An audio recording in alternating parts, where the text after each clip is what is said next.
Natatandaan mo pa ba yung araw na kahit madaling araw na nag-uusap pa, kahit walang kwenta yung pinag-uusapan, masaya kayong dalawa, itinulog mo na lang sana? Dati hindi kumpleto ang tulog at gising pag walang good night at good morning. Ngayon mapatulog, mapagising, hindi ka pinapansin.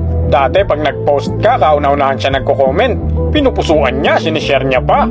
Ngayon pag nag-post ka, sasabihin niya hindi niya nakita, kahit nakatag na sa kanya at madalas kanyang isin. Nung nag-chat ka sa kanya, binati mo siya ng Happy Valentine's Day noong February 14, nag-reply siya November 1 na, sagot niya Happy Halloween. Dati nagagalit siya pag di ka tumatawag, ngayon nagagalit siya pag tawag ka ng tawag sa kanya. Tapos sasabihin niya busy lang siya, pag sinubukan mong tawagan ulit, busy na din yung number niya. Dati kinikilig siya sa mga banat mo, ngayon halos manginig siya sa tuwing nagagalit siya sa'yo.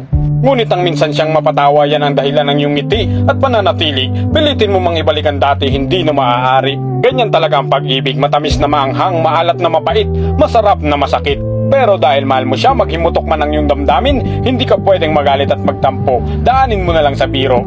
Regaluhan mo na lang siya ng sira-sirang relo. Total pareho lang naman silang wala ng time sa'yo.